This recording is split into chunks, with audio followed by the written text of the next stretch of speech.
Dude, I have had a fucking not even a day, like a week. Like even before we get into the fucking episode, I have to let the audience know it has not been my week, my month, my year. It's been so shitty. So Kim, there are people dying. I know here I have first world problems over here. So okay, we have to take care of some business before we get into how shitty my life is as compared to people who actually have shitty lives. We are re-recording an episode, so full disclosure. I know we promised professionalism, but when we When did we recorded this promise that? episode, never. So wait, when did you come visit? I can't even remember. It When we recorded was this one first? it was in July. Yeah, because it was Hmm. Dad's birthday. Yeah, because it was right after we came back from Cabo, and then I had my Well, no need second to fucking vaccine shot. brag over here. I got the Fucking diarrhea. jet No, setting. Oh yeah, you did. don't Okay, drink my so water. okay, so full disclosure, guys. We recorded this back in July. But while I was editing it, like the story of the recording itself is like a whole other story because oh man, it was like a lot of drinking. I'm pretty sure we both got alcohol poisoning. We were both sick. I There were like my apartment got infested with gnats for no reason. And then it didn't help. I literally, I threw up so much in your bathroom. And you were so scared. You were like, "Are you all right?" And I was like, "Bro, trust me. I did this before when I moved. This is normal." Yeah, so And I when we like first bounced back. recorded this, it was like just a mess, and I tried saving it through the power of editing, and it just didn't work. So we're re-recording it. It's still going to be the first episode, but it's the most recent episode we're recording right now. So a weird timeline, but this is episode one. Now that that's out of the way, let me tell you about what's been going on in my life. God, it's been so horrible. Not really. It's just been inconvenient.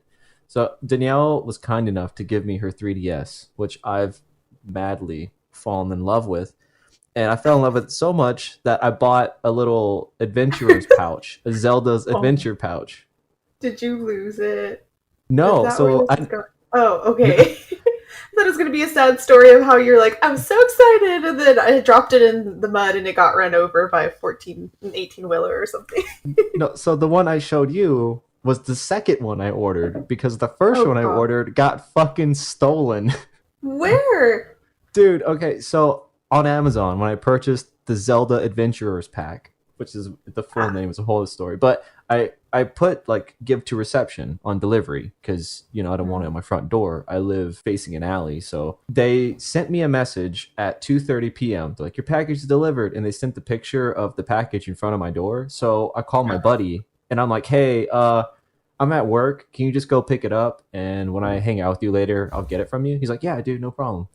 He gets there at like 3:15, not even 45 minutes later, and it was gone. Like he thought I was fucking with him. He was like, "Hey man, there's no package here. Like, is this some kind of weird bit you're doing?" I was like, "What do you mean it's gone? Like, are you doing a bit?" He goes, "There's nothing here." I was like, "Who the fuck would steal that? Like, who's gonna use a 3DS Zelda Adventurers pack?" So I called Amazon, and they have this automated voice thing, oh god. and the whole thing was like, "Did you receive your Zelda's Adventurer Pack for the 3DS?" And I was like, no, I didn't fucking receive it. So that happened. And then today at work, I don't know if you can see my hand, I slit my knuckle open on a cooling fan while I was cleaning like a cooler. The fan like caught my Is that knuckle what and they're like for? I was being the second. You go, "I was cleaning a cooling fan in a cooler." I'm like, "Oh, is that what it's for?" yeah, that's what it does. I don't know if you knew, but a cooling fan cools things inside of a cooler. But I Oh, split my okay. knuckle open. Then I came home and I had a Zoom meeting where I have to speak Spanish for my What? class. I got to talk to someone from like Guatemala. And as this is happening, right before that happened, my ceiling starts leaking in my bathroom. What? So I call maintenance and I'm like, hey, like my ceiling's leaking. And I thought they wouldn't come until like tomorrow or like, Monday. He shows up like 5 minutes before my Zoom meeting. And I'm like, I'm glad you're here really quick, but also I'm going to have to do this thing. So he's like in the background doing his thing. I'm very poorly speaking Spanish. it's just been chaotic. And then you're ready to record for once, and like none of my shit was working. Like it wouldn't recognize my microphone. It was like, can't access your camera. You have too many things open. I'm like, nothing's open. Everything is closed. Why won't you just let me do this? Oh my god, Aaron, you had an adventure. Yeah, not a Zelda's Adventures pack because someone fucking stole it. I don't know what they're gonna do with that. Oh man, I didn't know they stole your first one. That really sucks. I Little know, and I had to shitheads. wait 48 hours to order a new one, or like get a return for it. Sips Red Bull. Yeah, and I have a shot of peanut butter whiskey because I happened to get the worst free booze thanks to my friend. What Not kind is friend. that? Is it It's Screwball? no, it's Rebel Stoke peanut butter whiskey. Never heard of it. It's not good. I had a good one. It was like I can't remember what it was called, but I got it at a baby shower.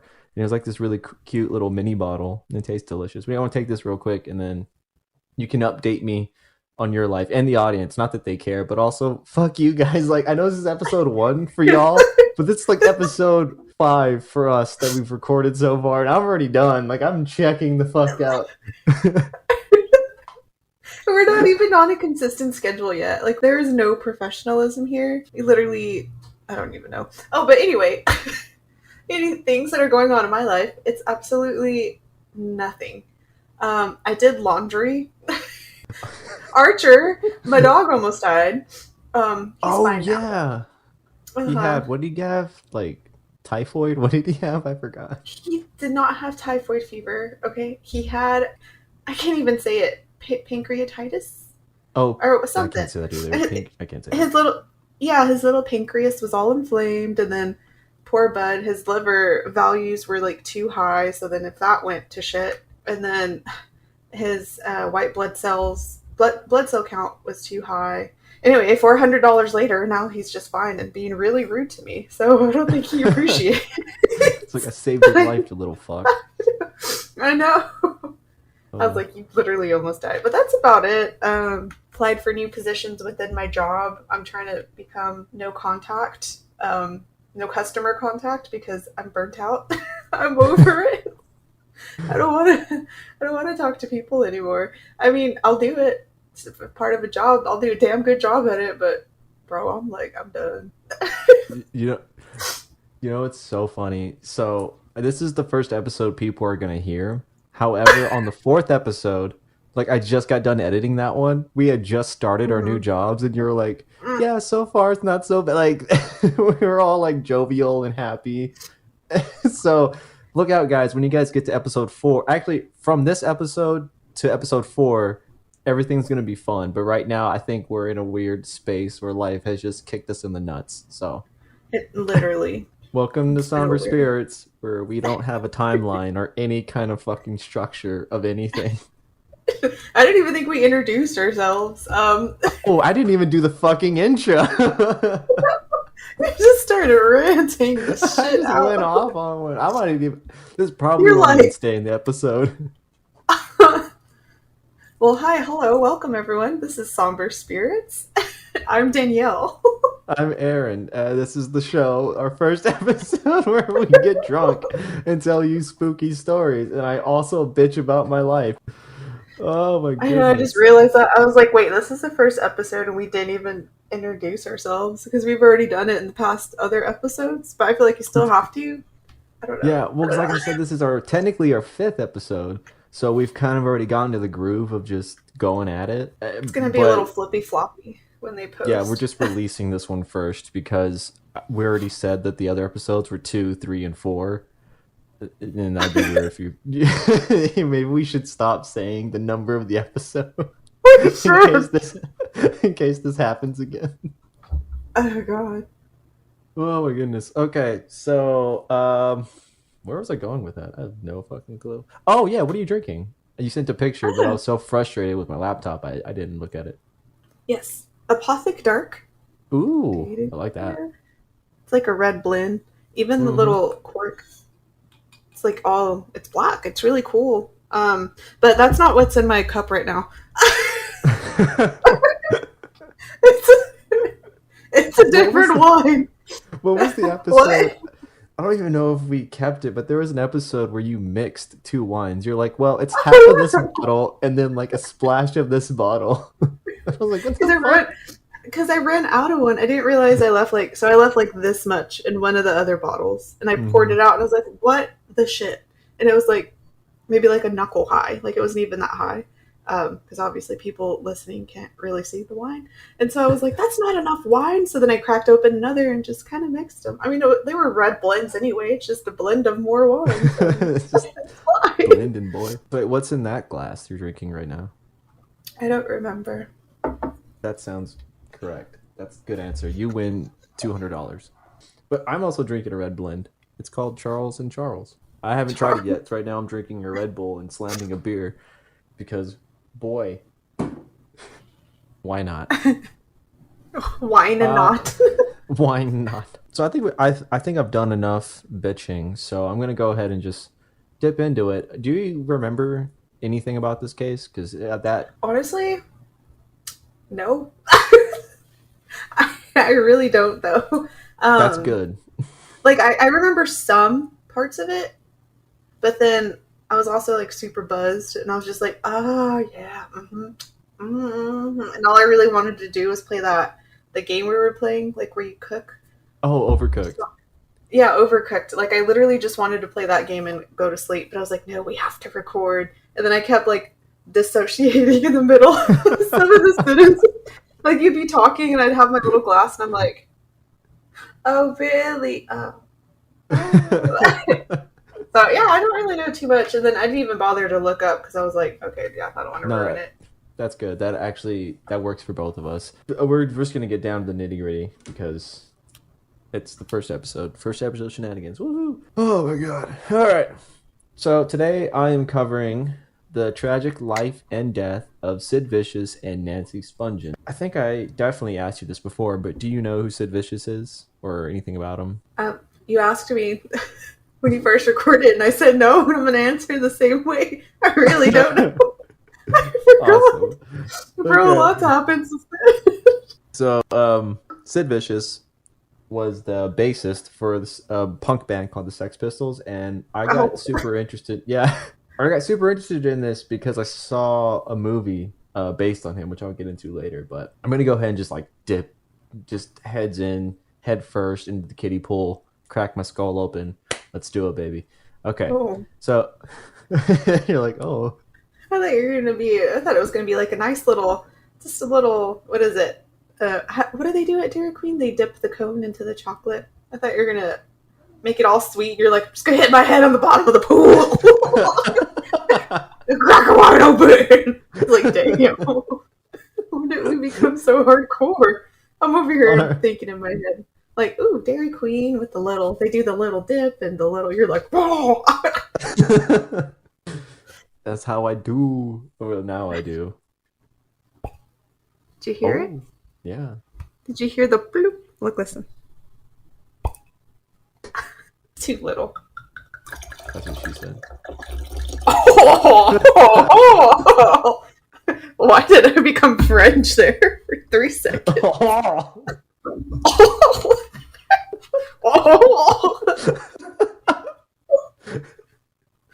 I've never laughed like that in my entire life. I'm embarrassed. Welcome to Ew. Somber Spirits. Oh, Why'd you do the the boss. Italian hand thing with the French laugh? Oh.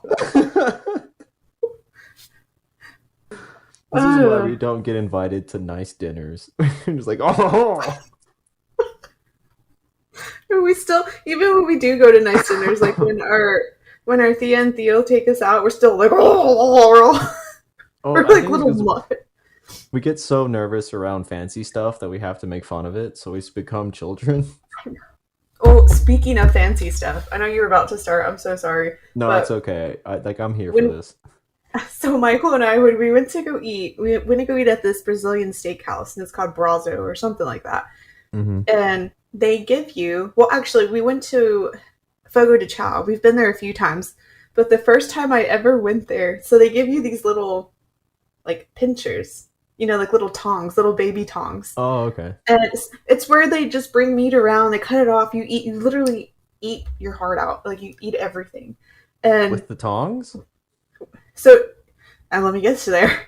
So I didn't know what the tongs were for. So I was over here trying to pinch Michael's nipple with the tongs. I was like, ah, ha, ha. It's kind of a nice restaurant. So I'm over here like chasing him with the tongs. The guy comes around with like, he's like, oh, would you like a cut of this meat? And I'm like, yeah, yeah, yeah. So he starts cutting it, and I have the tongs in one hand, and then I'm trying to grab the meat with my bare hand. And he pulls the steak away from me, and I'm like, hey. And then he pulls it towards me, and I put my hand towards the steak, and he pulls it away again. And Michael goes, no, you have to use the little tongs. So I was like, oh shit. Like, I was like, oh my god, I don't know how to act. But then that's when I was like, well, I guess this is how, like, you have to use little tongs to grab the meat and then put it on your plate and eat like that. And I was over here like, wow, like, You're like, oh. just literally trying to pinch his nipple. I was just like, that's all I'm trying to do at this fancy dinner right now. You're like, oh, cool. They gave you a little nipple pincher. That's nice. Yeah, because it has like three little hands. They're like this. Mm. It's like they're I like know little exactly what you're small ones. talking about. Yeah, like Yeah, they're three like little little, nubs. like a little chicken claw situation. Where it's Yeah, like, yeah, I know what you're talking exactly. about. Yeah. Well, it's not really like a claw. It's more like it's round. I don't know how to explain it, but anyway, Yeah. I was just like, wow, I just ruined this whole fancy dinner trying to be a caveman and grab it with my hand. This is at medieval times. But, Okay, yeah. that's a Okay. whole other Anyway. story. Yeah. Okay, we need to get to it. We're like 20 minutes in. Okay, I'm gonna cough really Oh loud. shit. Oh god, that was so gross. I need to spit this out. I have phlegm. Oh no. Here's Flim. He's a Flim boy. He's a Flim boy in a Flim world. Flamers. Flendersons. What the fuck are you saying? I walk away for like 0.5 seconds and I walk in on Flimberson. It's the name of your spit. Oh Plain yeah. and Since this simple. is episode 1, we should probably make it clear that we are recording distantly because she lives like hours away. Oh yeah. Yeah, yeah. I would keep forgetting this is the first episode. Like I said, we've gotten kind of used to this little thing, but not really. Clearly, we're At all. professional. We are so professional.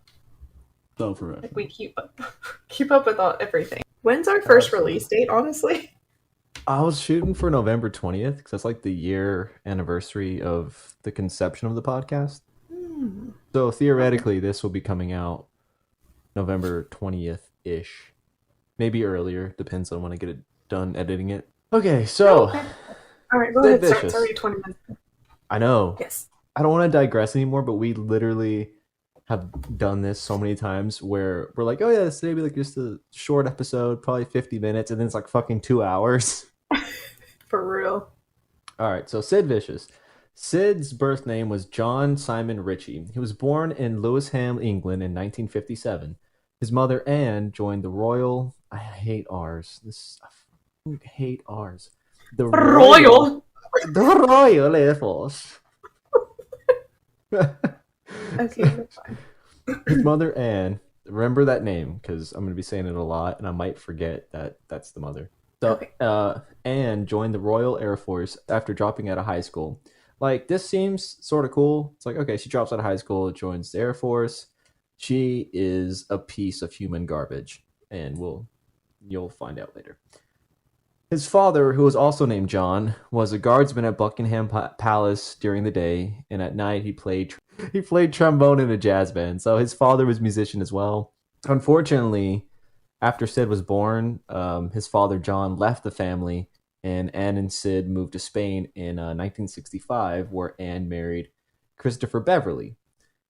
6 months after the marriage, or 6 months after moving back to England, Sid's stepfather died of cancer. So Anne has not had much luck with men. I tried doing some more research as to like the specifics of his stepfather, like what cancer he died of, or like what happened, but I couldn't find nothing. So Sid's relationship with his mother kind of went downhill from here. So after the death of his stepfather, things were just like not chill.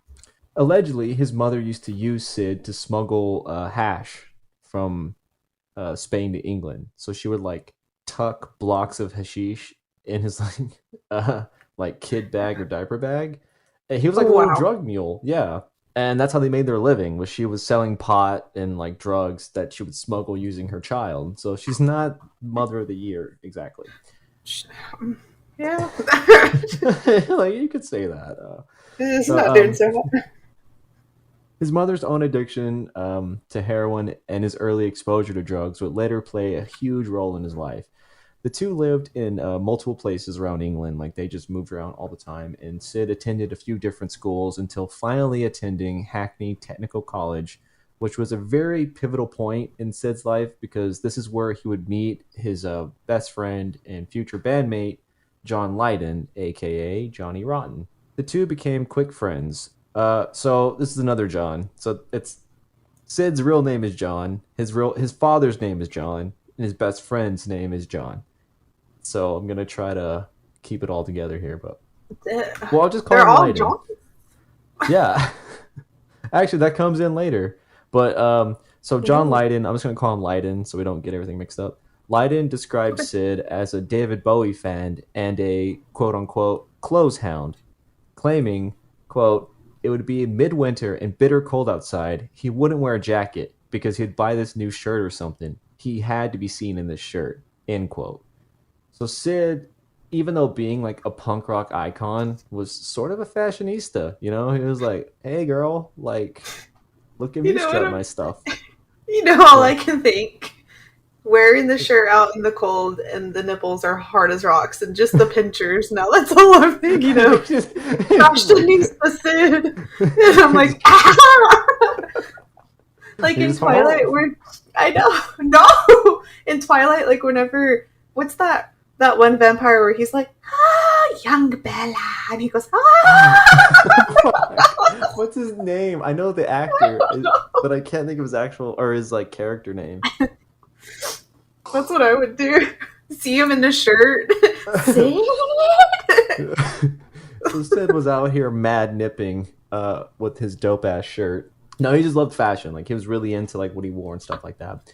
But around this time, Sid and Lydon started becoming friends. While this is also happening, Sid and his mother started to not become friends. When Sid turned 16 years old, Anne had gifted him. Can you guess what she gave her 16-year-old son? Probably a bigger purse so he can carry more drugs. Close. She gave him a bag of heroin. She gave him the actual drugs to use. She's Yeah, like, yeah. you've earned it. You made it to 16. Good job, kiddo. And then also, to further show how shitty she is, after giving him a bag of heroin at 16, a few months later, she kicked him out of the house. She's like, you were a good mule. Goodbye. Yeah. So she Awful. recalled the incident in an interview way later for The Guardian in 1988, stating, quote, I remember saying to him, it's either you or me, and it's not gonna be me, end quote. Which whatever that means. I mean, I don't know what was going on in their home life, but apparently it got down to the point where she's like, hey, it's either me or you, and you're fucking leaving. She kicked him out. Those were the only two options? Like, what other ultimate? Just what? Most of the time there'd be like another, like a boyfriend or like, something. It's either gonna be me or him, mom. But no, it's like son and mom. This is the only ultimatum. It's either me or you. Get out of here. It's like, hold Yeah. on, wait, It's like, hold there's gotta be on. another way. She's like, nope. That's okay. Well, she's a little cuckoo. Sid's rebuttal to her saying that was, I've got nowhere to go. And she said, quote, I don't care, end quote. You know, does she become homeless or something? Because I hope every time she microwaves her spaghetti, it stays cold forever because she's an awful person. That is such a specific, like, curse, every but time she such every time she so ties her relatable. shoes, they never tie. Every time she walks past a doorknob, her shirt gets stuck on the side. Oh my god. That's literal hell. That's actual hell. Every time she tries to pop her popcorn, it never works. Yeah, there's like a handful of just kernels at the bottom of the. Oh, But keep her in mind because she does come in at the end of the case. So just keep her in the back of your head. I got to burp again. You're welcome, audience. So John Lydon, his friend, would later describe Sid's mother as a quote unquote oddball hippie. So she was kind of just like a vagabond. Like she kind of just was, I guess, weird at the time at least. So after being kicked out, Sid started crashing at Lydon's place with two other people, and this is where it gets the Johns come back. So he's living with Oh, John Lydon, John Gray, and John Joseph Wardle. it's just a big John party. Yeah, they're Johning it up. They were They're just actually, John. yeah, they were known as the Four Johns. That's what their little squad was called. What? That's all they could come up with. Yeah, that's the best they could do. That's all they got behind their back pocket. You're like, we can't come up with any more nicknames, bro. We're the Full Johns. We got Four Johns. That's a fucking name. I don't know why I went like super theatrical. I'm like the Four Johns. Ha. Ah! Oh, okay. So I keep saying so. I'm gonna have to edit that out. So I just did it again. Gonna have to edit that out a Who lot. cares? You're right. Fuck it. It's our show. Who's gonna call? What are they gonna do? You say so too much. So that's what your only response back is so. It's a speech And then, impediment. well, then don't listen, Mister So a lot. I like how again timeline. This is the first episode and we're attacking the audience. I Like feel like don't we did. listen. No, actually, please listen. All four of y'all, or you know what? I'm being a little bit too ambitious there. It just thank you for listening. Our one little listener. Thanks, mom. No, Yeah, mom. Love thanks, you. mom and dad. Keep listening. It's gonna get worse. All Back right, to the cool. story. According to Lydon, him and Sid would make money by playing music on the street, with Sid often just banging on a tambourine. The pair would play Alice Cooper covers, and just like whatever was popping at the time. As a matter of fact, they were so bad at playing music on the street that people would pay them to stop playing. Like that's how they made Wow, money. Yeah, which is wow. weird because don't. Okay, Owen Wilson. Ciao. Wow. Wow. While living with Lydon, this is where, well, while living with the Four Johns, I should say, or the Three Johns, this is where Sid would get his famous nickname. Because, I mean, you got four Johns. You can't all be called John. You got to give them a nickname. Who took a shit in the bathroom last? It was John. It wasn't me. All three They're of them. like, which John? We'll never know.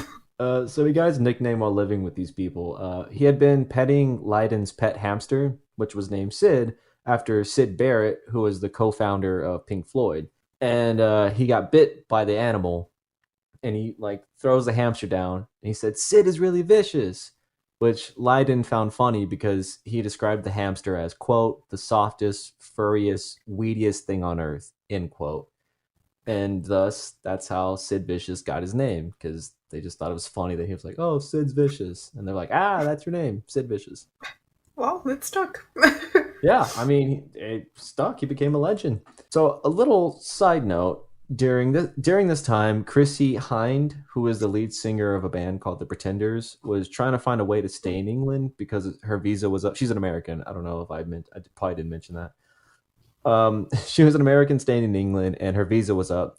So she hatched up this plan to marry Sid for a work permit, stating, "quote It was a sham to keep me in the country. I did pay Sid like £2 or something. That's just how Sid was. He wouldn't do anything for nothing. But it was a lark. That's the way we were." End quote. So the marriage never happened, however, because the day they were supposed to go to the office to like officiate the wedding or whatever, it was closed. Then the following day, Sid was due in court for stabbing somebody's eye out with a glass. Oh my god. That's my worst fear. Oh my god, that's a Oh, whole other story that I need to tell, but I'm not going to tell it on the first episode. You have to keep listening to hear oh, that story. I know. Eyes and fingernails are just like, they do it for me. If somebody told, like, if I had the secret combination to destroy the whole entire world and someone was like, I'm just going to gouge your eye out, I'd give it to them right then and there. I'd be like, just do it. We're all going to die. It's fine. Ooh, Or nails if that's they're like, I'm going to rip off your nail. Like that Mm. scene in Texas Chainsaw Massacre, like the remake where they're dragging him up the stairs. Remember? And he's clawing at the Yes. walls. And yeah, that How, scene like fucked me up. yeah, because I made you watch it when I was a kid. Yeah, because you were the actual devil, but it's fine. Excuse me. First of all, it's devil. That was so weird. Anyway, Okay, we'll so talk he about put that someone's another eye out time. with a glass and he didn't get married. I keep burping. Sorry, guys. She was also, thank you. She was also, so this, what was her name again? Chrissy. So she was the one who gifted Sid his trademark padlock. So if you look at images of Sid Vicious, I'll put some on the Instagram post when we do the whole thing. But he has a trademark like padlock necklace that he always wore and didn't take off. And she's the one who gave that to him. So that's why I kind of threw her into the story because it's just kind of iconic, iconic, hashtag girl boss, hashtag. Ah, hashtag Anyway. girl boss. Oh, I see it. Yeah. Oh, you're looking it up? Okay, yeah, yeah. Yeah. Aaron in the YouTube Cool. video, edit a picture of Sid Vicious. Here. There you go, guys. That's him. It's Before all your butt. you saw my butt? No, I said it's all going to be your butt, not Sid. Yeah, I'm gonna put like a picture of John Stamos or something. Rick roll everybody. um, this is back to like the original story. That was just a little side note. Before joining the Sex Pistols, he also played drums for Susie and the Banshees. I don't know if you've heard of that band. These are all kind of like old 70s bands, sort of like late 70s, early 80s. He played drums for Susie and the Banshees at their first gig at London's 100 Club in 1976. Over time, Avatar. over time, Sid's drug addiction only got worse. See, this is why I can't make fun of things because, like, I started out goofing off, and I'm like, over time, Sid got more into drugs. I'm You're like, just did y'all like, hear that? Is anybody yeah. laughing? No. Also, we should probably make this as like a statement. When we make fun of stuff and laugh, we're not making fun of the actual crimes. This is a comedy show and we're drinking, so it's kind of just, cut us We're some drinking slack some here. giggle juice. Like, what do you? I don't know. Oh, I'm This a is like sassy bitch when I drink wine. Don't even get me this started. is my giggle juice. First of all, Hmm. So, Sid's drug addiction got worse. I'm going to bring it back down. It got so bad that there's this one infamous story of him and the bass player from the Ramones, who was named D. Ramone. Apparently, the two entered a bathroom completely covered in vomit, and Sid nonchalantly stuck his syringe into the toilet bowl, drew water from it, and then injected a form of amphetamine into his body. ew. Yeah, yeah. I'm surprised he died when he did. He should have probably died a lot earlier. Um, Ew. yeah, that's like straight up I dysentery. like. I don't even know what to say. Is disgusting. You don't do We're over that? Like here. you? Like, oh, you did. Oh, okay. Yeah, Ew. yeah. Oh, I just like okay. drink out of the toilet. Oh, wow. Oh, so does my dog. Okay, well your dog has the right idea because it's just like never ending water. Just like doesn't stop. You flush it, it comes right back. Like, Yeah. I don't get it. No. Okay, so that was like a little bit of background of Sid. That was like just his backstory, how he got started, kind of his whole deal. This is him when he actually joined the Sex Pistols, which was a band that was already established before he had joined. But I'm just gonna get into it. So while Sid was in and out of various bands as well as therapy for suicidal thoughts, trigger warning. Probably should have said that before I said that, but here it is. You say it all after. They're probably like, damn, bro. You done triggered it, dude. I know. I'm so sorry. I'm new to podcasting. All right, Listen, we're not learning. professionals. We are sorry No, for things that we do or say that may offend people or may be trigger warnings. But you know what? our Fuck it, one and bro. only Go post for on the it. Instagram is like us proclaiming to not be professional. Oh, okay, we're good. So, okay, while he was in and out of bands and therapy for trigger warning, see, I caught myself there. Suicidal thoughts. John Lydon, now known as Johnny Rotten, had formed a band with Steve Jones, Paul Cook, and Glenn Matlock called the Sex Pistols. Sid allegedly attended every single gig that they ever played. Like he was always there. That's his homie. He's like, "Yo, I'm backing up my friend." unlike my friends who only go to, you know, one gig every blue moon, but that's okay. We'll talk about that later. Oh, the shade. I know Oh, the shade. they won't listen to this. I say that, They all you know, listen and they text you. they're probably be the only They're like, ones listening. bro. Like, hey, They're like, bro, we're trying to support you. You just threw us under the fucking bus. it's gonna You're be like, like hashtag episode. girl boss. Hashtag get on my level. Hashtag No, I'm famous now. they're gonna like listen to episode 1. Like, yeah, we were gonna support you, but after that shit, we're done. We're all giving you 1 star if we could. 0 stars on Yeah. fucking YouTube. He went to every single gig. So when the original bassist Glenn Matlock left the band in 1977, Sid was the first and only choice to replace him. There was only one problem though. Homeboy couldn't play bass. In fact, allegedly, his bandmates would unplug his amp during shows on occasion because he was that He was bad. just, damn, he was just there for show. Like, he was just, oh, you're just gonna be the pretty little Barbie in the background. You're He not actually doing anything. really was because when you look up, like he was like the punk icon. Like when you think of punk rock, they always like Sid Vicious is like the poster boy for punk. So he really was just an image on stage. He really wasn't a great musician. Actually, I'm gonna get into that right now. Thank you for saying that. Other times, he would often play with a broken instrument. On their debut album, which is called Nevermind the Bollocks, Here's a Sex Pistol, Sid only played bass on one song. The rest were played by guitarist Steve Jones due to the fact that Sid was hospitalized with hepatitis C, which he contracted from using drugs. From the damn vomit toilet. Yeah, he got it from the vomit toilet. It's disgusting. Gotta sip my wine. Sorry, my mouth is getting dry. I'm still not used to talking this much because I just don't ever speak ever. So I run out of breath Ah, quickly. Hmm? yes. Okay, so I am looking. Why does that guy look like Ron Weasley? First of all. Oh, John So Lydon, I'm looking. I don't know. the redhead. I guess it's a black and white photo. So, but in this Oh, picture, he looks exactly like Ron Weasley. wait, who'd you look up? Sex Pistols. Because I was like, wait, is he Oh, just like the? Because I wanted to see. Because how I said he was like he's the pretty girl in the back. We're just gonna unplug your bass and just hmm. like you're not really gonna play. But yeah, he was the most not my type, but I guess the most attractive out of all of them. Because like that's not my type at all. None of them. Okay, we're not playing matchmaker. You have a boyfriend. Listen, you're right. You're over here like, yeah, these guys from the '70s punk band, not my type. Like clearly. Archer's gross. So where was I? Oh yeah, so he was bad at bass. He only recorded one song because he had hepatitis C. Like he was just already on a downhill stumble, pretty much. The band had managed to secure a number 1 single in the UK, but were banned in the country for controversial songs such as "God Save the Queen." As a result, the band headed to America for their first and last US tour.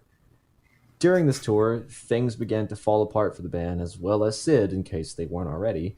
His heroin habit only grew, and he began to lash out violently on stage. At this one instance, he hit a fan over the head with his bass. I don't know the circumstances, but as a person who's been on stage, I get it. I'm defending him. He just Ronnie Radke'd it with the damn. Oh my god, he totally did. forget. I'll never forget he did that because I was like, oh man, I really liked Ronnie Radke. He's hitting people with his damn microphone. He just He sits out there hitting people with basses. Yeah, he took a cue from or took a note from Sid. He's like, "Hey, if this guy can do heroin from a toilet, I can throw my mic stand at people." While on this US tour, after various incidents involving drugs and violence as well as tension within the band, the group split up in 1978. They were only together for like a year. Despite his destructive behavior, his close friends described Sid as a completely different person, saying, quote, "He had a brilliant sense of humor, he was goofy and sweet," end quote. After the band dissolved, Sid decided to attempt a solo career alongside his new manager. who had been in his life during this whole period, but I'm gonna introduce her now, the infamous Nancy Spungen. Yeah. She's something. I would compare her to Courtney Love, but I'm gonna do that later in the notes. So yeah. I hate So her Nan, already. oh good, keep hating her. Well, actually, I don't know. I've conflicted myself on this one. I'm gonna just continue with the story, then we'll get back to whether I hate her or not. Okay. Gotta breathe. Okay, so Nancy Laura Spungen was born on February 27th, 1958, in Philadelphia at the University of Pennsylvania Hospital to Frank and Deborah Spungen. Even as a child, she was already problematic. She was born with severe cyanosis. Thank you. Which is a bluish or purplish discoloration of the skin due to tissues near the skin. So she like nearly died from oxygen deprivation by being Huh. choked by her umbilical cord. Yeah, she was like Oh, already riddled with complications from birth. she was already. Never mind. What I don't know. I mean, I can take it out if you don't if it's really bad. You probably, yeah, you probably have to take it. I was gonna say she was kinky from the start. I'm gonna have to fucking really think about that one. That's really funny. She was just ready for that crazy lifestyle right out the womb, man. She's like, I'm here for it. She's like, wow, what a thrill. Not even 2 seconds old. Um, She's like, where's the handcuffs, baby?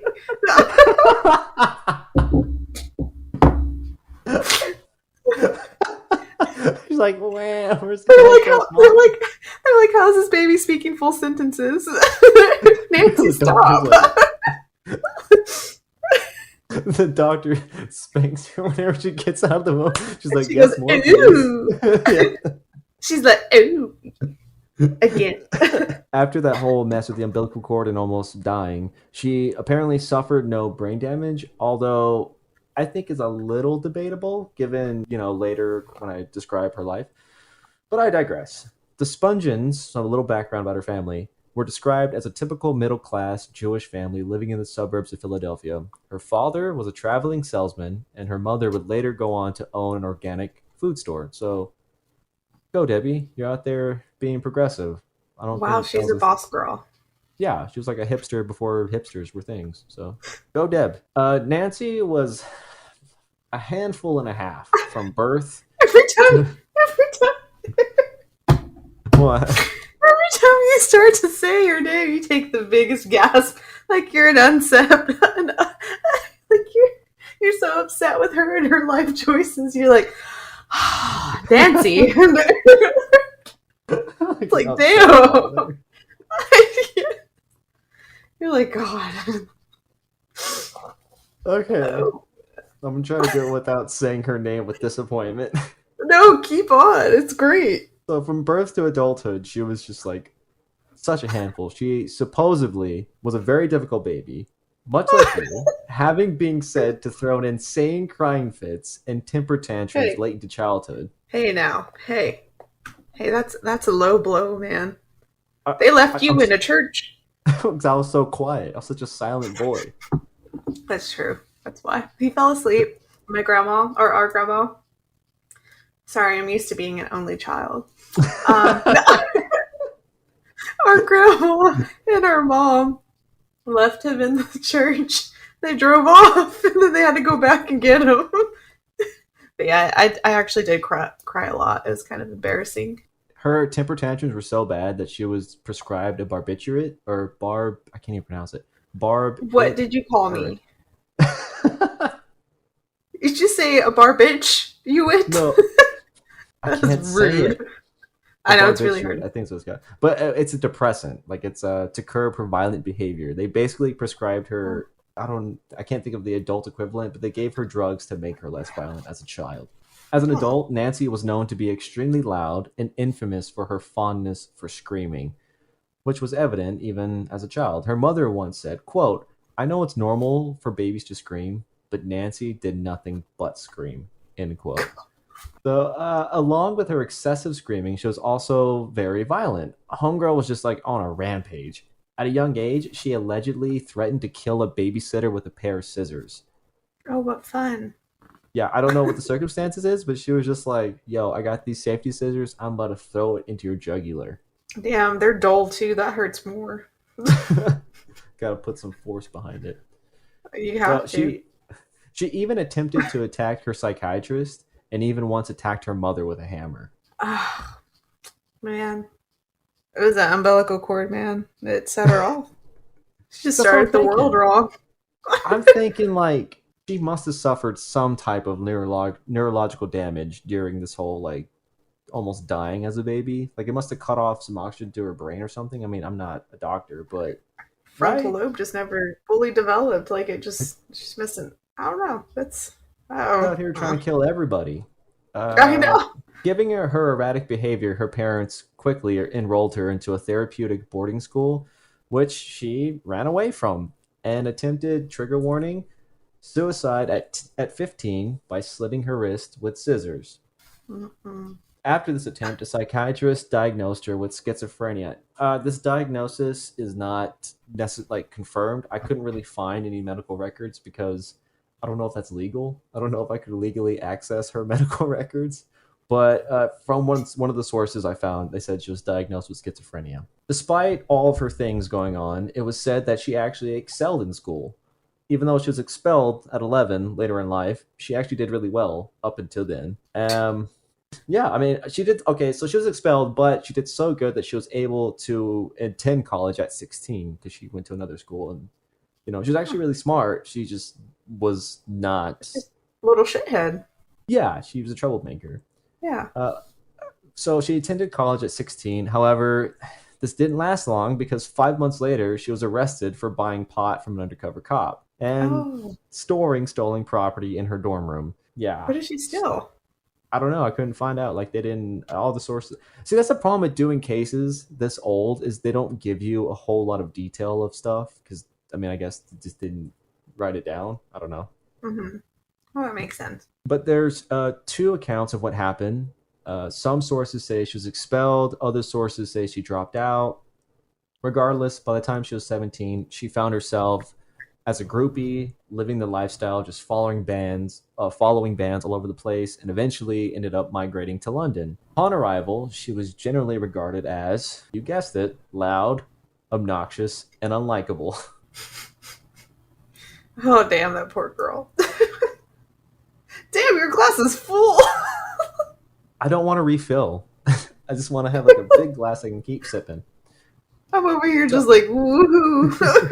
it's what's my chalice. It's a nice little. They can't see this, people who are listening, but it's like a nice little goblet. The goblet of fire. Is it the chalice that I got you with your name engraved on it? No, I use that for beer. Oh, okay. Well, Yeah. fun. So anyway, this is where like my this is why I sound disappointed whenever I say her name because she had so much potential. She might have been, she might have had like schizophrenia, which is something she's not in control of, but she's still just like such an abrasive person for no reason. Anyway, the other groupies in the scene despised her. However, many musicians largely accepted her because of her ability to procure heroin, the drug of the time. After a failed attempt to hook up with Johnny Rotten, which was the lead singer of the Sex Pistols, she turned her attention to our sweet boy and, you know, No, little not my little badass. little Sid. Yep, she turned her attention to Sid in 1977, and then from then on, the two were described as inseparable, and things quickly blew up, and not in a great way. An Son of a bitch. onlooker, oh yeah, oh yeah. I don't know why I turned Minnesota in there. I was like, oh yeah, you betcha. You betcha. Jeff, you betcha. Where That's was just I? hard. There Okay, the were two. pedestrians or something. Well, they are technically pedestrians. You're not wrong. Oh, okay. The two were just okay. Yeah, here I got it. They were called, or they were described as inseparable, and there was just one situation where an onlooker kind of described their dynamic. So I'm going to like describe what they said happened. So there's this one time a girl, like a groupie, was fawning all over Sid. Like she was just all over Nancy's man's, just like, doing her thing. And Nancy instructed Sid to throw her down a flight of stairs. And he did, Oh my without god. questioning, threw this random Wow. girl down a flight of stairs. She didn't die, so. Okay. But still, I mean, I've dated people. If anybody I've dated asked me to throw someone down a flight of stairs, I would have not done that. I mean, depends on the person. No, I'm kidding. She says, pouring more wine. I mean, if that person's a piece of shit, by all means, shove them down the Well, steps. that's true. I don't know the background of this groupie. Maybe she Yeah, was a you're right. real, rapscallion. But Sid was described as a knight in rusty armor. So continuing with their relationship, their shared addiction to drugs and destructive behavior led to a tumultuous relationship that would eventually take both of their lives. Ooh, now we're getting into it, sort of, I guess. An hour in, we're finally getting to the actual case, sort of. Woohoo! I know. Oh, we promised them spooky stories, and I'm basically just giving them a biography of a band. I know, bro. They're gonna be like somber spirits, and we always say spooky, spooky. And we're like, this brother got murdered. Shit went down. Well, I mean, we're gonna kind of cover a little bit of everything. I don't know. Yeah, I mean, I just found this interesting. I thought it'd be a really cool opening case just because, I don't know, I thought it'd be cool. And also, he's part of the 27 Club. So, just a little side note, Um, if you guys ever want me to continue with this type of series, I can maybe make like a mini series of like covering Kurt Cobain, Jim Morrison, Janis Joplin. Like, I that'd be can keep doing this. cool. Yeah, we'll just see where this goes. If you guys prefer more like actual cases, I'll stick to those. But as an opening, I thought I'll kind of dip my toes in the water, as opposed to me saying earlier in the episode, I'm gonna dive in head first and crack my Uh, skull open. I know. I'm like, you really contradict yourself there, bud. Hey, if it's one thing I can promise is I won't be consistent. Well, that's true. We won't be consistent at all. We'll probably start like a part one of a big long ass story and have a bunch of mini sodes in between and just be like, oh bro, we're supposed to go back to that story. Ah shit. Like part two comes out a year later. I Like, know. oh, by the way, I'd be like, thanks for hanging on so long. Here's part two. Oh god. okay, so the two moved into a flat in West London where they basically were just doing drugs and trying to fend off the police because the police knew that they were in a drug house, but they were like, whatever, this is their lifestyle. During this time, the Sex Pistols were finding themselves gaining some momentum. However, the relationship between the bandmates and Nancy was rough, with a capital R. The manager for the Pistols, whose name is Malcolm McLaren, later admitted to trying to have her kidnapped and put back. Let me finish. I know I paused there for a minute, but he admitted to trying to have her kidnapped and put back on a plane to New York. Like he was trying to get her out of London. He was like, "Nope, this girl is bad news bears. She's got to go." The group did manage to have her banned from the 1978 U.S. tour, which, as I mentioned earlier, he responded by behaving erratically and showed how poorly he'd functioned when left to his own devices. He would later go on to a bender that led to a methadone overdose and his hospitalization. I can't fuck Hospitalization. I don't even know what I that. said here either. I mean, that's close. So anyway, long story short, whenever they took Nancy away from him, he like lost his shit, went crazy, ended up over ODing, got hospitalized. That's the word, in Queens, New York. And after his OD, the band eventually called it quits. So these are the events after his OD and the band deciding they're not going to be a band anymore. He got reunited with Spungen following his discharge from the hospital, and the Lovebirds' journey to Paris. Oh!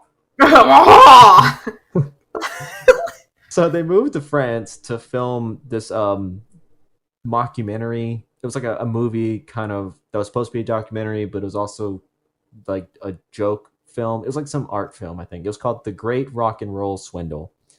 But anyway, they moved there to film this movie. The couple again dissolved into mayhem, with Vicious preferring to shoot up in his hotel instead of joining the production. When he did leave the room, this is a story which was recalled by the director, Julian Temple. When Sid would leave the room, Nancy made sure to remind him of the error, quote unquote, of his ways. Once, like, citing an incident stating, quote, "I remember coming back one day," said Temple, "and she had cut her wrist. There was blood all over the bed, and she faked up a suicide attempt to really make Sid feel that he wouldn't leave her, even for a few hours." So, like, Nancy really had a flair for the dramatic. So Sid would leave to go shoot, his scenes for the film, and she faked a suicide attempt just to get his attention. Be like, "Hey, you can't leave me. You have to stay here with me." She sounds annoying. I know. That's why I have like such a disappointed breath of air whenever I say her name. So she faked this suicide attempt, and I mean, okay, this is going to come in to the case later. Not only her suicidal tendencies, but also her, dramatic theatrics. So in August 1978, the couple moved to New York City and got set up in a room number 100 of the Manhattan's Chelsea Hotel, which was famous. Wait, have you heard of this? The Chelsea Hotel? Well, yeah, the little Chelsea hotel. Yeah. That's like the sass you throw on. You throw some stank on that. Well, yeah. Oh yeah. Okay, so as you're aware of, it's a very famous hotel. It housed a bunch of artists and like musicians that were like big in the '70s, but it was also like just a den of chaos. There's a lot of drugs, a lot of things going on, but it was perfect for them. I mean, it was like their home. It was like designed for Sid and Nancy to live in. One night of October 11th, while they were hosting a party in their tiny little room, Sid Vicious swallowed about 30 tablets of Tylenol, which is it's basically just like a depressant. I'm not completely sure what it is. I could look it up, but honestly, I'm too lazy. And everything's been breaking tonight, so I'm scared that if I leave the page I'm on right now, it'll just like stop recording altogether. So he swallowed 30 tablets of Tylenol. Not Tylenol, Tulinol, Tuinal. If you know what that is, send us an email, comment on the Instagram. I don't fucking know. Help Right. us learn stuff. Also, do you have a Oh, plug? Because I'd like to try it. JK. God. Damn. How do you spell it? Tuinal. Tuinal. Is Tylenol still available? Is that the first thing that Although, pops up? no, but Oh, I looked at it. so wait, what is it? So here it is. As it was introduced as a sedative hypnotic, parentheses sleeping pill, medication in the late 1940s by Eli Lilly. It was produced brightly colored, half reddish orange and half turquoise blue gelatin capsules, or capsiform, like the bullet shaped polvols. I don't know what that is. Anyway, so they contained 50 milligrams, 100 milligrams, 200 milligrams of the barbiturate, whatever, salts. The combination of the short acting barbiturate, it just has a bunch of different names. So it put the users to sleep quickly and to keep them asleep through the night. And they discontinued the manufacturer of Tunol or whatever in the United States due to diminishing use of barbiturates. So it was replaced by benzo and outpatient treatment because of its Oh, widespread abuse. okay. So it was like a sleeping pill, essentially. Yeah. Okay, He so he took took 30 of 30. those? Yeah, he took 30. Homeboy partied hard. Jesus Uh, Christ. yeah. So on this night, October 11th, he took 30 of them and was comatose, allegedly, for most of the night or the Ooh, entire night. fucking And guests zombie. came and went throughout the apartment. Like it was an open door type thing. At around 11 a.m. the following morning, as the front desk began receiving calls of distress about a situation, and guess what room? 100, the room that Sid and Nancy were staying in. A bellman discovered an underwear clad sponging on the floor, bleeding profusely from a knife wound to her abdomen. Police determined that the knife. Fuck, where am I? Police determined that the knife used to kill Nancy was the identical knife used in the 007 film, which was like a flip knife that Sid had purchased on 42nd Street. Yeah, so it was his knife, and they knew it was his knife because he used to brag about it because he was like a big 007 fan, and he bought like the exact same knife that James Bond had in the movie. So it was already, there was already drawing connections here. A dazed Sid Vicious was found wandering the hallway, reportedly wailing about how he killed her. When the police arrived, Sid was quoted saying, quote, "I did it because I'm a dirty dog," end quote. Yeah. Dude, trust me, it takes some twists and turns. There's some shit like he's already confessing, but there's some stuff. But anyway, his confession remained the nail in the coffin for those who believed he actually murdered Nancy. However, Sid Vicious gave many conflicting statements on what happened that night. Initially, he said the two had fought and he stabbed her. He never meant to kill her. He's like, "Oh, it was just an accident. We were fighting. He in the moment, blah, blah, blah." Later, he said Nancy fell on the knife. And finally, he said he didn't remember what happened. Because remember, he did take a lot of drugs. It was a party. So, like, he had so many different stories. So, this is the aftermath after Nancy died. Sid Vicious was released from jail on a 25,000 bail bond, which was paid for by Virgin Records. He later, trigger warning, attempted suicide 10 days later after Nancy's death by cutting his wrists with shards of broken light bulb. Of a broken light bulb. I don't know why I spoke broken English for no reason. At Bellevue Hospital in New York City, he again attempted, trigger warning, suicide. He tried to jump out of the window shouting, "I want Jeez. to be with my Nancy." Oh But the Lord. hospital staff, stopped him. And while he was out on bail, Sid Vicious gave an interview where he said that Spongen's death was inevitably, or not inevitably, it was inevitable. Like he said that it was going to happen, and he said that it was meant to be, like it was meant to happen. He went on to say, quote, "Nancy always said she'd die before she was 21, end quote. In the same interview, Sid continued his suicidal line of thinking, and he said he wanted to be, quote, "under the ground," quote. So here's just a little fun fact to kind of add some levity to all the, suicidal stuff, which is very heavy and I know hard to talk about for some people, hard to listen to. So here's just a little fun fact about Sid's legal battle. So even though Sid was a former Sex Pistol, he didn't have a whole lot of money. He actually threw all of it away on drugs and legal fees Hey, and stuff bud. like that. Yeah, he was essentially broke. It was never reported at the time, but later it became revealed that Rolling Stones singer Mick Jagger actually paid for Sid's legal representation. So, with Jagger's lawyers on the case, all Sid had to do was lay low. Like, all he had to do was be chill. And I bet he did not do that at all, right? That's not something he's good at. So, he's out on bail. He had just attempted suicide twice.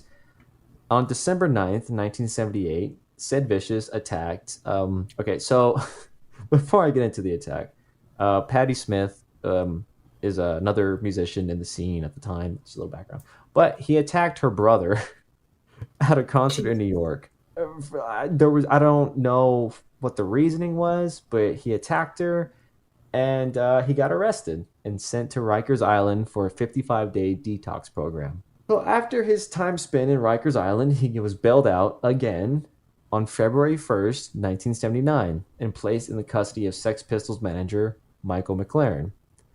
After making bail, Vicious threw himself a party to celebrate his release. He was like, "I'm out. I just did a detox. Let's party."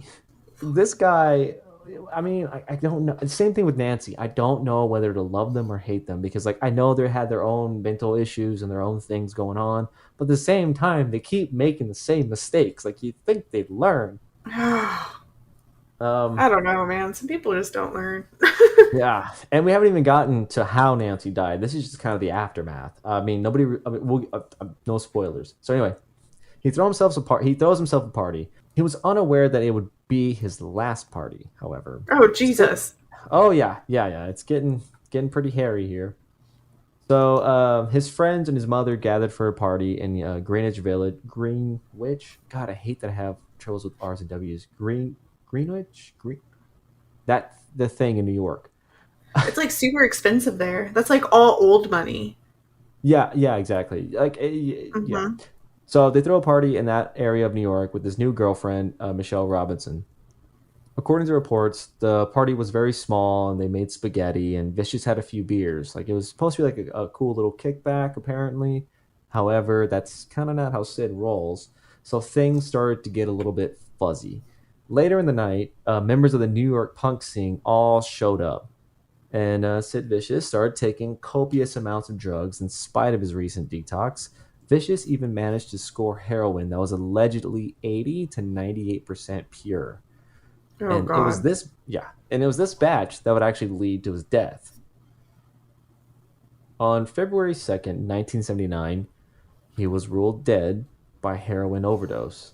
While the official ruling was an overdose, it was speculated that his mother was involved in his death. 37 years later, in an interview with The Mirror, while promoting his new book, Peter Grayville stated, quote, "Not only did Sid's mother Anne buy him the fatal dose of heroin, she also administered it," end quote. Yeah, so Anne was like allegedly a piece Why of was shit to she the very end. invited to the party? Who That's what invited her? Did she just I like?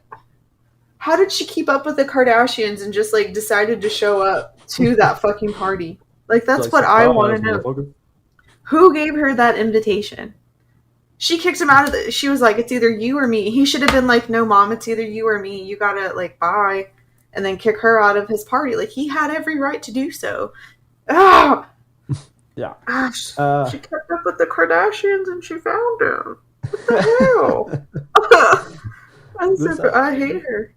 I know. Well, honestly, I didn't look up too much information about like if they maintained a relationship during the No, whole that's Sex true. Pistols or anything. They might have reconnected. I'm pretty sure there were sources, but I tried to stick to just like the case because I got way too into the backstory of the band and stuff like that. So I was like, okay, I should stick to the main parts.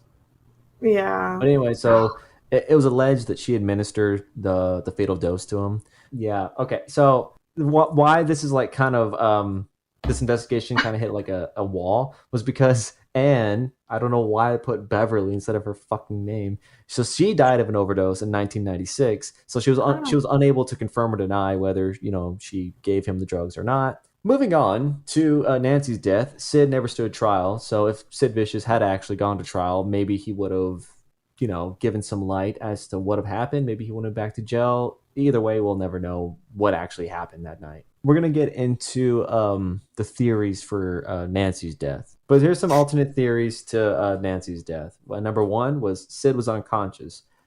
Many people came into the couple's room the night that Spungen had died, mostly drug dealers.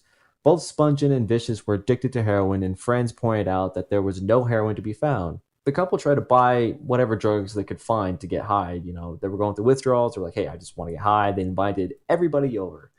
And as I mentioned, Sid had purchased 30 tablets of Tylenol, the thing, which was a strong sedative, and he ingested, a bunch. So there's the theory that he was so unconscious that he didn't kill her. Like there's no way he was just passed out. The second theory is that there was a suicide pact.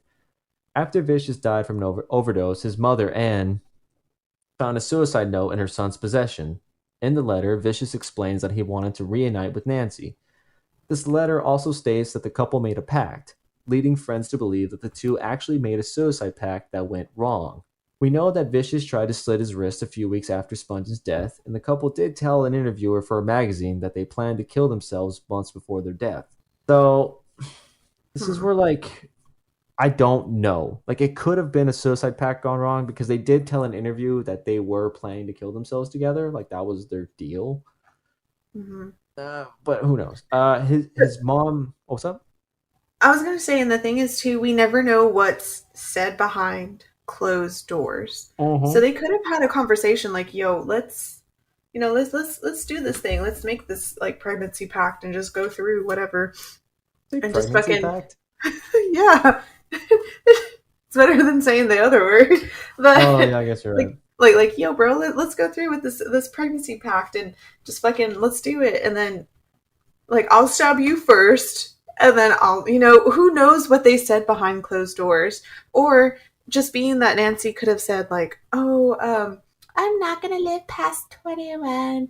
And she could have just been like, "Yo, just kill me first and just leave me there to die and just take all these pills and act like you were crazy or something." Like, who knows? Like, I don't know. It's so Yeah, it's frustrating. such a frustrating case because it's like I don't know. I really don't know. And also like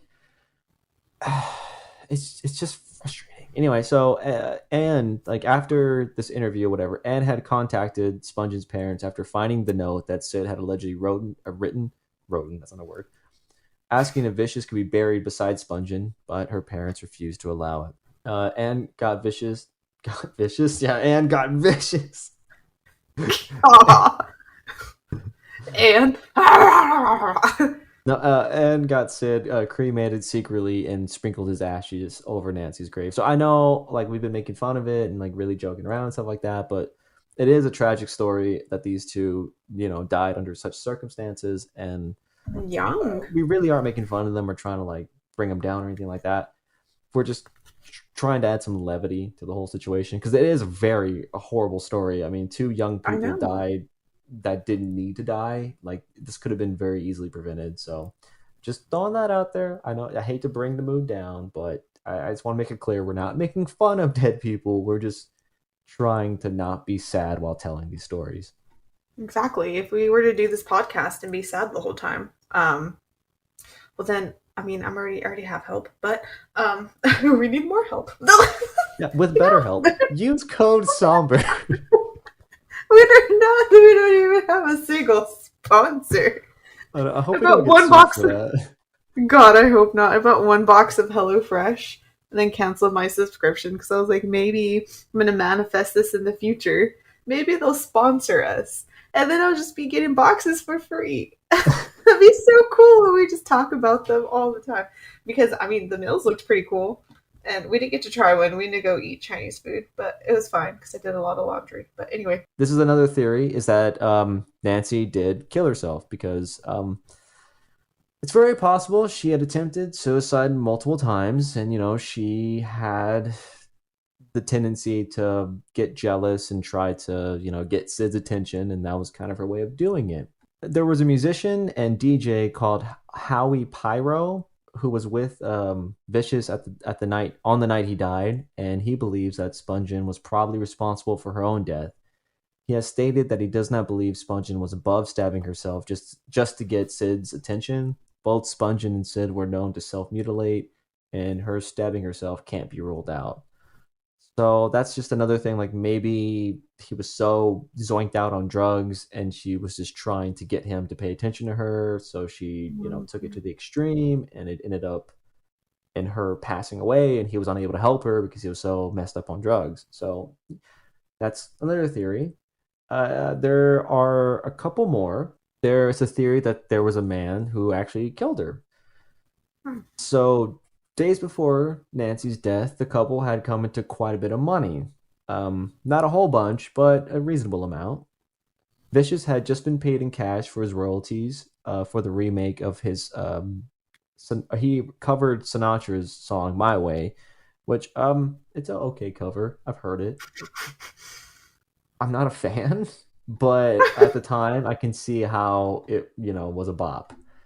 He had also been doing quite a few of solo shows around New York, including several of several at Max's Kansas City, which was like a famous New York hangout back in the day. And he was paid 4,000 per show.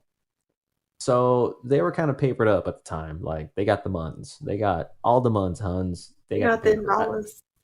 Yeah, I mean at this time because they were poor, they stayed poor essentially because they spent so much money on drugs. But at the time that the murder happened, they had some money. And if Mm-hmm. there's money, there's usually somebody who wants to steal it, especially if they're associating with kind of the lower echelon of New York at the time. Mm-hmm. It was estimated that the couple had around $24,000 at the night in the hotel at the night that Nancy was killed, but it was not found in the room when the police, investigated the crime scene. The money was never recorded, and while some say police may have taken it, others believe the money could have been a motive for the crime, which would rule out Sid as the killer. And here comes a man called Rockets Red Glare. What the That's fucking is that his actual? Is that his birth name? Like he came no, out of his mama, Rocket's Red Glare. like that. Well, his This name is Rockets. he's is that his? Wait, what's his real name? Okay, so that's his nickname. His real name is Michael Mora, Oh, okay. and yeah, yeah, That's yeah. lame. Yeah, the Rocket's red glare is fucking eye catcher, right? It's like I know. I was like, bro, wow. I'm gonna name my firstborn rockets. Now, I can get rocket, but why the S? Why make it plural? Rockets Red Glare. So his He's real name like, was Michael Mora, and he was an actor and comedian who sometimes worked as a bodyguard for an artist named Jean Michael Basquiat. Basquiat? another John. He's Yeah. all the Well, it's Johns. Jean, but I'm assuming it's Oh, France, so it's Jean. So huh. anyway, he was a bodyguard. He was an actor, comedian. He also would do bodyguard work for Sid occasionally, but he was also in the business of selling pills. Oh, Which, yeah, allegedly Nancy called Michael around 2:30 a.m. the morning of her death, asking for some pills. Some claim that Michael was one of the last one of the last to be seen at the Chelsea Hotel the day that Nancy died, and that it's possible he was responsible for her murder. for her water. Murder. Look, see, he went there and he More. murdered her. So it's believed he was responsible for the murder. This guy called Phil Strongman, he was an author of Pretty Vacant: A History of Punk, which is a book about punk rock and Sex Pistols, stuff like that. He believes that Michael was responsible for Nancy's death. While Michael was at the club CBGB in 1978, he admitted to other patrons that he was responsible for robbing and killing Nancy, and he even went as far as producing some dollar bills with blood on them as evidence. Where? I mean, this is all just like hearsay, though. Like these are just stories a guy said Okay. he saw at a club. I mean, the if Michael did show up to this club with That bloody is dollar true. bills, it could have been anybody's blood. It could have been his blood. I mean, That's true. I mean, and that guy could have just wanted like his 15 seconds of fame, just like, hey, exactly. Yeah. I don't know. This case is frustrating. I know, right? Maybe All I'm that just lead up for like the actual meat. I should have just like led with the meat. I just felt like I felt like the Sex Pistols needed a little recognition for all the youngins who don't know who they are. they do because they didn't even include Sid, but you know what? It's cool, but they didn't need to. They needed that recognition. I'm Okay. buzzed. I know. I like how. So in all the episodes I've edited so far, it starts out like with so much fucking energy, and then towards the end of it, you can tell we're getting drunker and drunker, and it's like, oh, okay, so this thing fucking happened, and like whatever, man. I want a snack. Okay, I'm actually I'm at the very end, so we're almost done No, here. you're good. You're good, bro. Take your Okay, time. so police never spoke to Michael during their investigation, despite him visiting the hotel. Like he was actually at the hotel. People have seen him. The police never spoke to him, and unfortunately, he died in 2001 of kidney failure, liver failure, cirrhosis, and hepatitis C at the age of 52. So he Damn. never. Yeah, I know he had all the things that could have gone wrong. Just had a Um, whirlwind. I'm sorry, I don't mean to laugh. I'm already buzzed. But damn.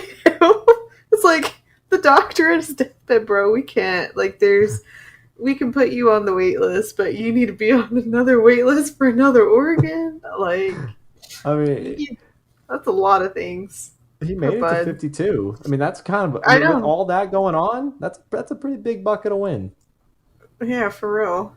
Damn. But he never got to really tell his story. No one really bothered to interview him or ask him any questions. This wasn't brought to light till much later after his death. Now, this is the last theory, so we're wrapping it up here. It's another dude named Michael. It's a different All Michael. all the Johns and all the Michaels. I know we got all the Johns, all the Michaels in this story. So this other theory involves another guy named Michael.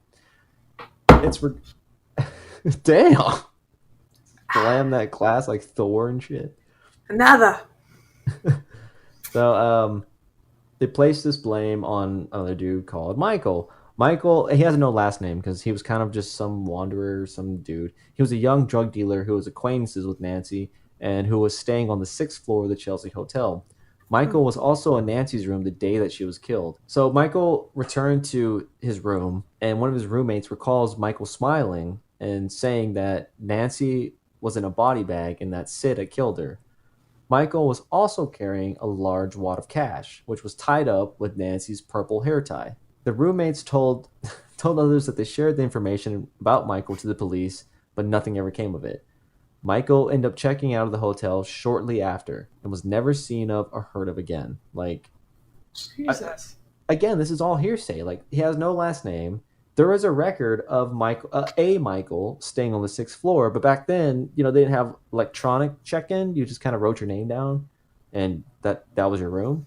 So there's no real evidence that this happened, but apparently some people that were staying there claimed that he killed her.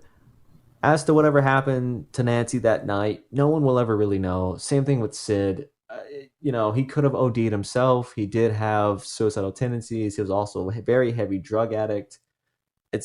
And he had a very high percentage of pure heroin. So whether his mom administered it or not, still kind of up for debate. But both of their deaths are just kind of out there. No one really knows, and no one's really done a serious investigation on it because they were kind of quote unquote unsavory people. I mean, no one really looked into it. So Mm-hmm. that's the story. That's the case. I do have a few little things, just talking about their after death and their memory and stuff like that, and kind of bringing it in. So, although I was always fascinated in this case because of my love for the Sex Pistols, what really got me invested was the 1986 film titled Sid and Nancy, starring a young Gary Oldman, which just like he plays Sid Vicious to a T. Like, his acting is amazing. What makes it interesting is Courtney Love actually stars in this movie. Oh, I knew you Yeah, were gonna say that. yeah. I was But like, I read your little mind across the state over here. I was like, yeah, don't you dare say Courtney Love, bro. She yeah. So, played Nancy, didn't she? Because well, she she. didn't play Nancy, but she did. She was in the movie. She played a heroin addict, so she was basically just playing herself. And this is Oh, before. This is before she met Kurt Cobain. This was like pre Nirvana, pre her band Hole. Like, she was just in this movie about Sid and Nancy, which she would later become the like next Sid and Nancy, quote unquote.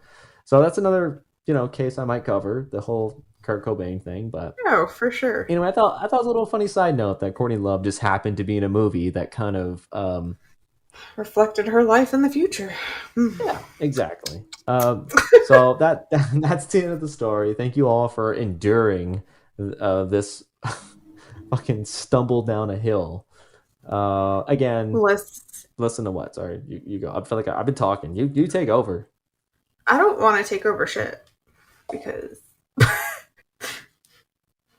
No, you go. You go. You go. Okay. Okay, so that's all. That's the end of the story. I'm really sorry if like we might have came off as goofy or shitty, but also these notes were written in July. We had to re-record this. As you can tell, we ranted, or I ranted about how shitty life has been lately. So, thank you all for sticking around, listening. Please be sure to like, subscribe, comment if you feel like you have to. But if you say anything mean, we will cry and we will stop making this podcast. We won't do that, but I was I like, "You're will. I done." will definitely. Yes, you heard him. Yeah, I can hear him. You heard See? Archer. See, even at the thought of you leaving a mean comment, her dog cried. If you leave a mean comment, her dog will cry, and that's on you. He went, oh. um. Not only will he cry, I'll definitely cry. Um. But you know what? It's fine because I'll just delete your comment and block you. Just keep going. Like, I'm never just happened. toxic. I'm a toxic guy over here. I'll just do it. No. Um. Um, But in the future, though, so this is coming out before all the other episodes, but so we didn't have an Instagram made at that time or the YouTube channel. We didn't have shit made, but okay, so now we have an Instagram, we have our email, we have a YouTube. We're still working on other things. It's just life, guys. But definitely give us a follow. It's at Somber Spirits. Is it just Somber Spirits or is it Somber Spirits Podcast? I think I just I put think it's at Somber Somber. Spirits. Again, we're professionals here. We know Instagram. I think it's at Yes, Somber I Spirits take it back. Podcast. So yes, so it's at Somber Spirits Podcast, all one word, obviously. Very cool little. We only have one post. We have a few little stories going on, but I mean, hey, it'll grow. There's also a link in our Instagram to get to our YouTube to how you can listen.